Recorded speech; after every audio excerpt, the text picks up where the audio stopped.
Alright, what we're going to do in this video is actually walk you through the rendering process just briefly, um, and how to get from Rhino to 3ds Max. And 3ds Max is a really deep, sort of intense program that's far too huge to cover in even a series of videos.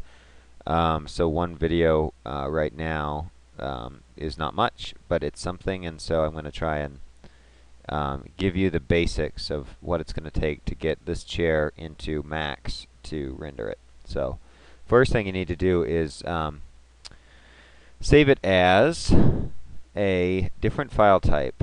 Let's go with 3ds for now. Let's see how 3ds works. Another one that you could use is OBJ.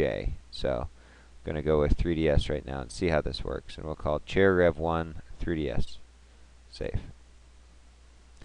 And this is just a slider. We're going to leave this at default. More polygons, obviously, fewer polygons. It's willing to scale up or scale down because you're going from NURBS into actual geometry. So instead of using math to derive these curves, you're going to be using polygons. So it's doing a conversion. So now I'm going to go over to 3ds Max Design.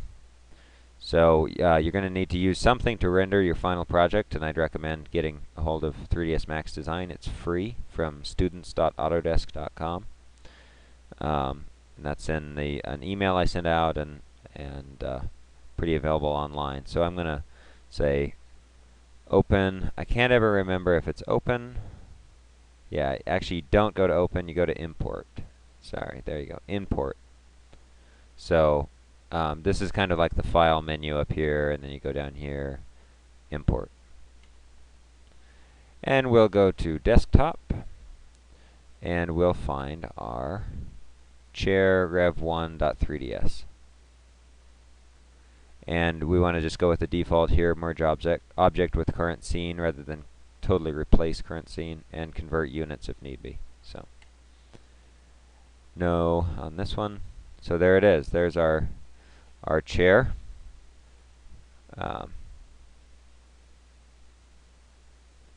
Pretty nice. So I'm going to zoom out here. To orbit in here, you hold down Alt and scroll wheel. And to zoom in or out, Control Shift Alt and scroll wheel. And that dollies the camera forward and back. So what we need to do first is set our exposure and set up our renderer. So I'm going to do exposure first. I'm going to hit 8 on the keyboard. And I'm just going to set my exposure to MR photographic. MR stands for mental ray. This is the only one you should be using. And then you have presets here. I'd recommend going with an exposure value because it's simpler. And we'll leave it at 15 for now. Lower levels, even into the negatives, mean brighter. So I think 16 is the max. So that's our exposure value. Let's set up our render setup now. So click this button. It's the teapot with the little box next to it. You can also go to rendering, render setup, F10. And let's move this over here. So the main thing you want to do in here, I'm not going to get into details in this video, is go down on the Common tab, scroll to the bottom, and say Assign Renderer, Mental Ray Renderer. So for me, it's Mental Ray. If it wasn't for you, you'd click this. It might have been on default scan line or something. You want to make sure that it is on Mental Ray. Okay, so I'm just going to say OK because I'm already on Mental Ray. So now I'm going to close this. You can certainly go around and modify other settings, change your sampling per pixels, but this is a bit beyond the scope of this video. Maybe you would want to bump your resolution up to 800 by 600, and you can change these manually if you wish. So I'm going to close this, and so what I'm going to do now is add a sun system, because we could do lights, we could do area lights, we could do a HDR environment map that would cast light everywhere, but the simplest is just to go to Systems over here and go to Daylight. And then it's a 2-click procedure, or 3 I believe. You click, it says, you're creating a sky. Do you want to add a physical sky environment map? We're going to say yes to this. And then we're going to click anywhere. It really doesn't matter where you click that. So we're going to leave that at default. So now there's actually a sun, and it's going to cast light, and so on and so forth. So now if we actually rendered, we would see what we have. See how it looks. So that's a good start, but there's no materials. So let's add materials. I'm going to hit M for materials. And that is actually going to bring up my materials browser. I have it on my other monitor, so you couldn't see it there for a second, but it does bring this up. And we have no materials in here right now. This is called the Slate Material Editor. It's kind of a blank sheet where we can add materials and then drag and drop them over.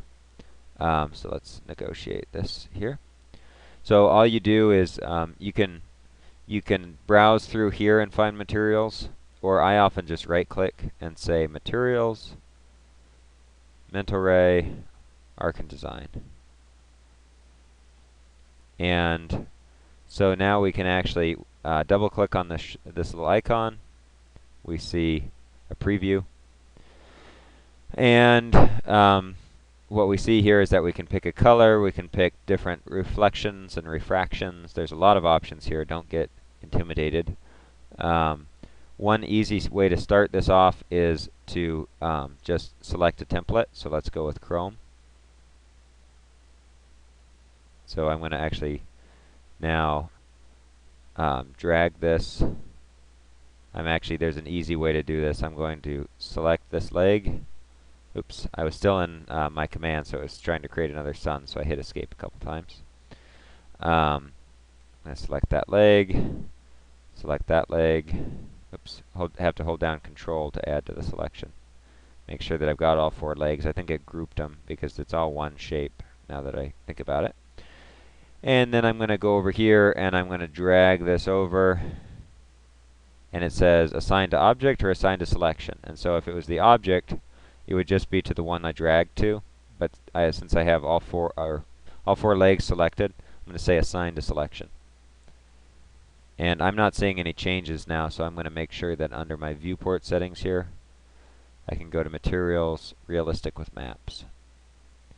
So there I'm starting to get a better idea of what this will look like. And this isn't a very accurate preview for a couple of reasons, but part of it has to do with the Mental Ray Sky I have set up. Let's see, lighting and shadows, illuminate with scene lights. Some of these settings you want to be a little careful of because they can sort of bog your system down. There we're getting a bit better preview of that Chrome. So anyhow, I'm going to now zoom out over here with the mouse wheel. I'm going to right click and say Materials, Mental Ray, Arc and Design. Move this over. So maybe I want something for the feet. And actually we could go ahead and assign this Chrome to the feet too. Being very careful that we're getting just the right thing. There we go. Make sure, zoom in here. There we go. So now let's, double-clicking the name here activates that. You'll see double-click over here, brings this up. Double-clicking here brings this up. And you can name these, so we could say rubber feet. We could call this Chrome legs. Double-click over here for rubber feet. And I think there's even a rubber, yep, there's a rubber template, so then you can change this. And you can still change these variables. It's just rubber starts to change these for you, and then you change it, you fine-tune them. And usually you don't even get any bitmaps with this texture. It's just like texture settings that you would typically want for something that has a rubbery nature. So, and then for the seat, maybe we want something like a Materials, Mental Ray, Arc and Design.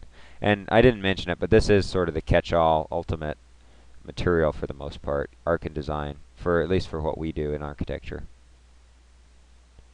and interior design. Zoom in here. Say matte finish might work well. And so you notice the preview changes and there's no longer a gloss to it. Then we could change the color to whatever we want. In the one I did for you folks, for the review sheet, I think I did pale cream. You could do green. And again, remember, this isn't required for this assignment.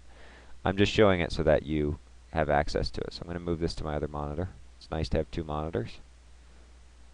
And we will render again.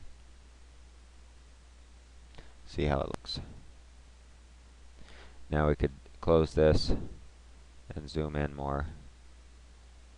Render again.